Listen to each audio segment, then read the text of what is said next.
My name is Laura, and I'm 43 years old. I've been married to my husband, Jack, for 12 years. He's the same age as me, and we used to work together. Now, we work in different branches, but we were in the same department before. Jack is a responsible person and is admired by his team. He's a bit vain and doesn't like to show his weaknesses. He was confident, flashy, and very masculine. His work performance was excellent, and his bosses expected him to get promoted easily. On the other hand, I'm more low-key and not very noticeable. I was surprised when Jack pursued me passionately because our personalities are so different. After dating for 3 years, he proposed to me with a big bouquet of roses. I had never felt so loved by a man before, so I accepted his proposal right away. I couldn't wait to start our wonderful life together. However, we ended up living with my in-laws without any prior discussion. I wanted to refuse, but Jack was firm about it. "My parents are good people, so everything will be fine," he said. He explained how much they were looking forward to living with me, so I couldn't refuse.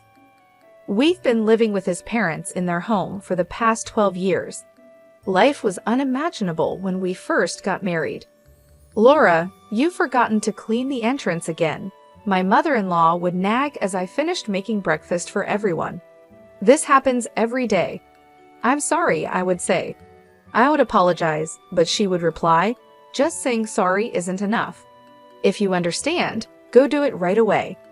Even though I had to go to work, I was treated like a servant every morning. For the past 12 years, living with my in-laws, I've been forced to wake up at 5:30 a.m. to cook breakfast and clean. My mother-in-law, who is a housewife, should have time to do housework herself, but she doesn't. I rush through the morning chores, go to work, come home, and immediately start cooking dinner. By the time I go to bed, I'm so exhausted that I almost pass out. This has been going on for so long that I've become weak and often feel unwell. The cause is probably stress. Do the cleaning properly. I don't want the neighbors to think we're neglecting it. My mother-in-law would say as she relaxed in the living room, eating the breakfast I made. "If you don't finish quickly, you'll be late for work," she would add. Even with this going on, my husband never once stood up for me. My father-in-law would hide behind his newspaper and pretend not to see. Since moving in with my in-laws, I've been subjected to terrible mistreatment. The stress has caused my weight to drop drastically, and I now look unhealthy. My period stopped due to my sudden weight loss, and I couldn't get pregnant. Despite being the cause of this, my mother-in-law continued to blame me. Before getting married, I cared about how I looked and was healthy. Now, there's no trace of that. The stress from the mistreatment and the shock of seeing my reflection in the mirror make me feel depressed. I had become completely submissive to my mother-in-law. I lost all motivation and couldn't bring myself to leave the house. It was during that time that I received news of my father's death. He had suddenly passed away in an accident. I hadn't been back to my parents' home in a long time because my mother-in-law and husband would criticize me for wanting to go. I deeply regret not visiting more when I heard that my father had passed away. My parents' home is about an hour's drive from my in-laws' house, so it's not too far away. I asked them if they would come to my father's funeral. "My father's funeral is happening," I said. "Well, we won't be going. Just have your family there, okay?" They cut me off before I could finish speaking. I never thought they could be so heartless. I simply replied, "I understand," as I held my trembling shoulders from anger and sadness. Many people attended my father's funeral. He was self-employed and knew a lot of people. Everyone who came to the funeral shed tears, showing how much my father was loved. "Laura, it's been a while. You've lost so much weight. What happened?" My mother, who I hadn't seen in a long time, was surprised at my thin appearance. "Oh, it's nothing." "You're not sick, are you? I can't bear to lose you too." My mother, who had just lost her husband, thought I was ill and started crying. "I'm not sick, Mom. I'm fine. Don't worry." I calmed her down, and we took a break in the waiting room. "Well, if you're not sick, what is it?" she asked. I thought about my interactions with my mother-in-law and husband. Even when they learned my father had passed away, they didn't say a single thing to comfort me. Anger bubbled up inside me, and I decided to tell my mother about my life with my in-laws. Actually, I've been experiencing what you might call bride bullying. I'm just so tired, I said, looking down. She looked at me with a worried expression. I'm glad you're not sick, but I can't relax at all. Is that the reason you haven't been visiting as much? I nodded, and my mother handed me a piece of paper. Read it for yourself and think carefully about what to do next. The paper she gave me was my father's will. My meticulous father had left a will in case something happened. It included information about inheritance as well. I found out I would get $950,000. You can decide how to use it, my mother said. I was shocked by the large amount, but at the same time, I felt hope. I could finally leave my in-laws' home. With this money, I could build a house and start a new life. I went back to my in-laws' house and did the housework as usual. On days when I had plans, the house got messier than usual. It couldn't be helped since there was no one to clean. As I silently did the housework, I thought about the $950,000 I had inherited from my father. I resented my mother-in-law, but I still wanted to be with my husband. I decided to be honest about the large inheritance and suggest we move out of my in-laws' house. I have something to talk about. I began speaking with my husband after my in-laws had gone to bed and we were alone. Yeah, so what's up, he asked.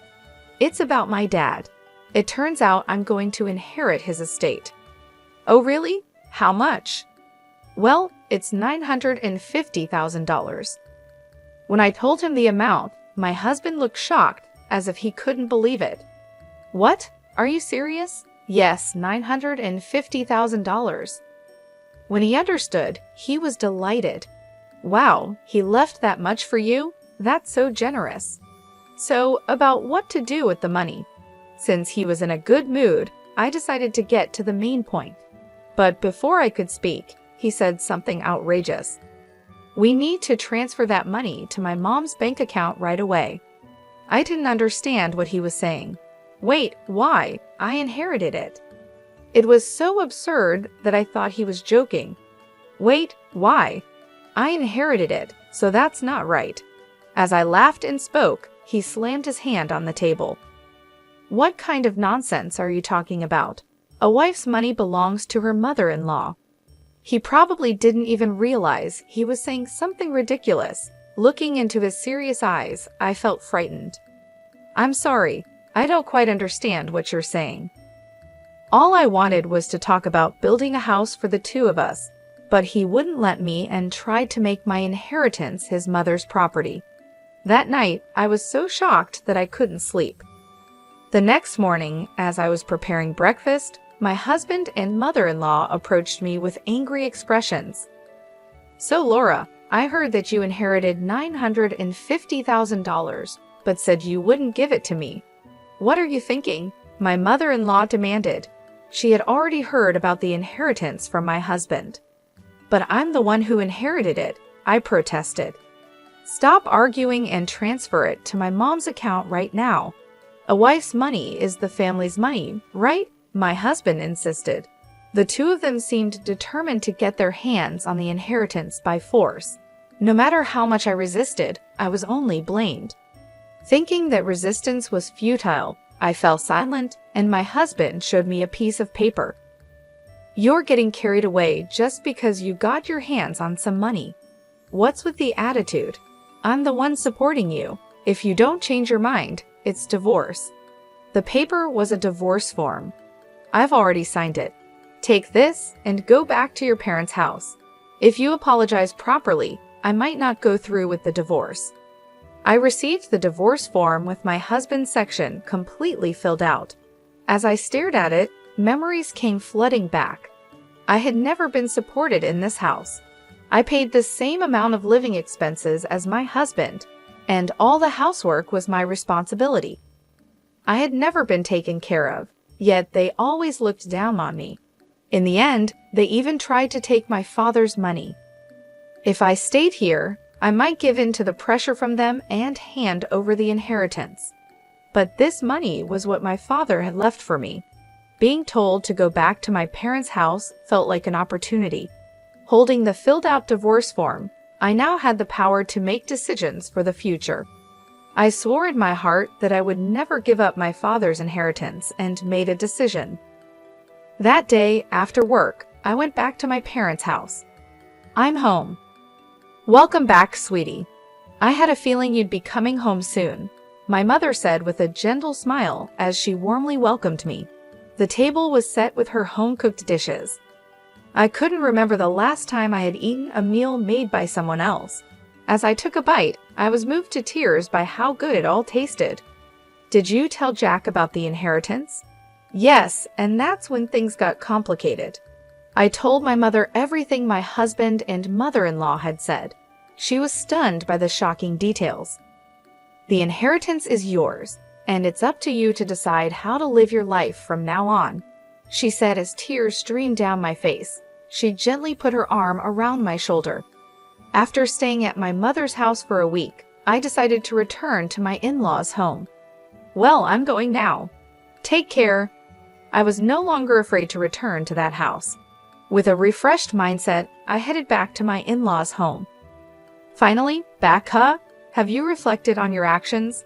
My husband and mother-in-law were waiting for me with their arms crossed.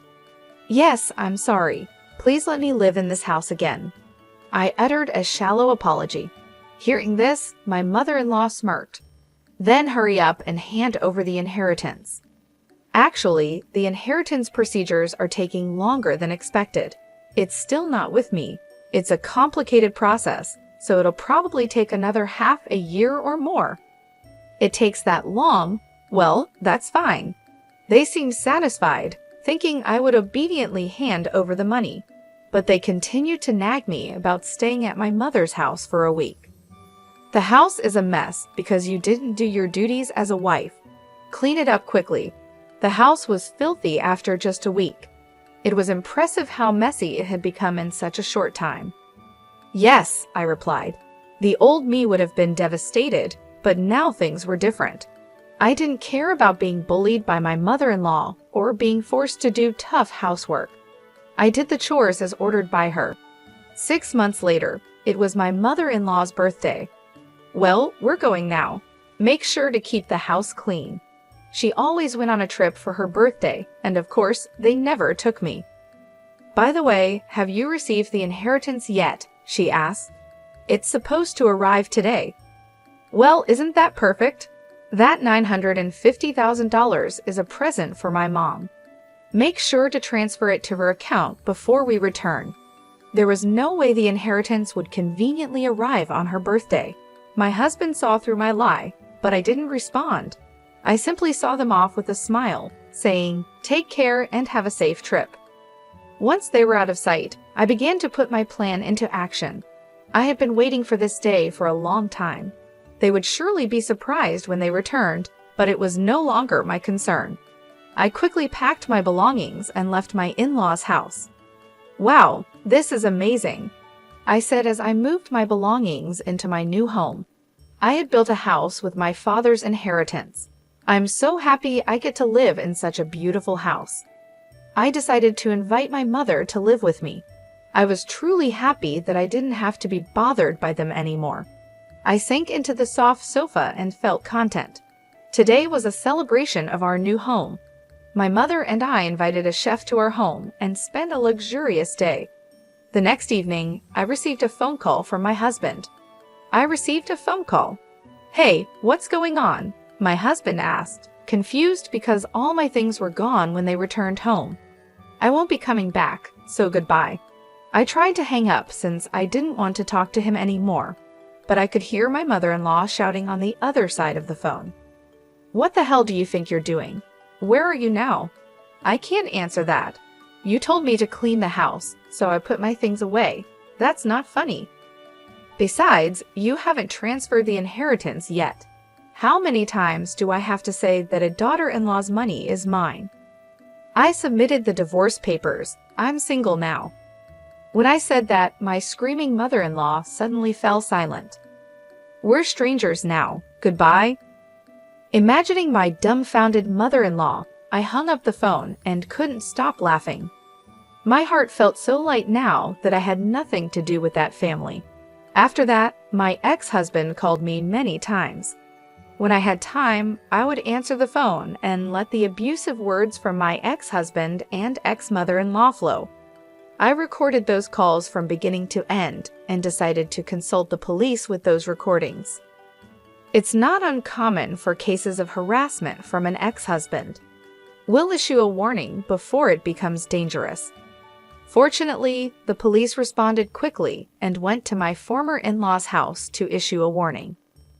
For my image-conscious former in-laws, having the police come was damaging enough. Plus, the subordinate of my ex-husband, who lived nearby, saw the police coming. Since my ex was a prominent figure in the company, the rumor spread quickly. His subordinates and colleagues who didn't like him started to exaggerate the story and spread bad rumors about him.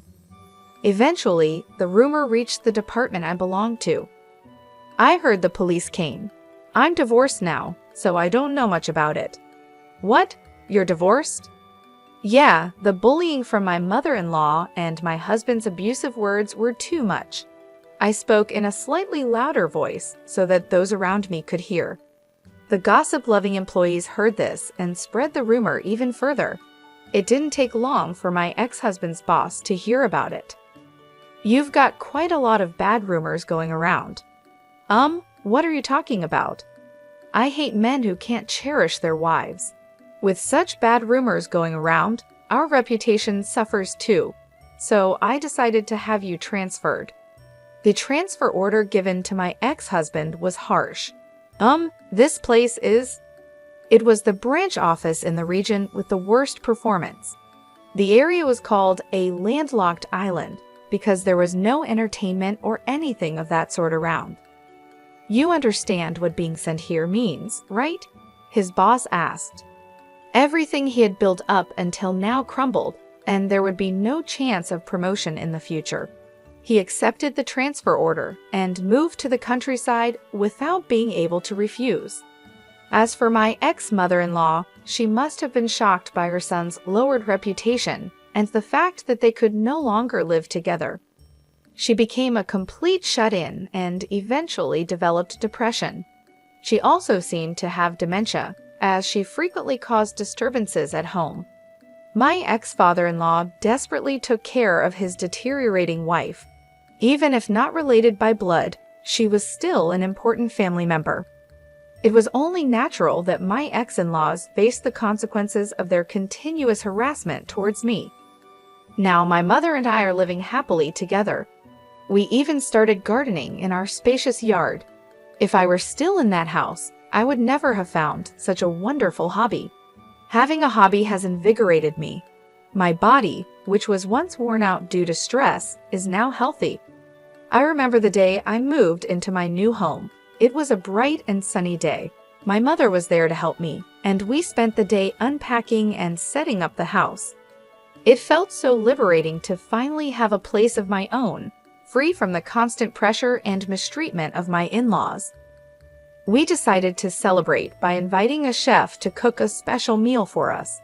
The food was delicious, and for the first time in years, I felt truly relaxed and happy. We laughed and talked about our plans for the future. My mother suggested we start a garden, something we both enjoyed but never had the space for before. The next day, we went to a nursery and bought a variety of plants and flowers. It was exciting to plan out our garden and envision how it would look once everything was in bloom. Working in the garden became a daily routine for us. It was therapeutic and brought us closer together.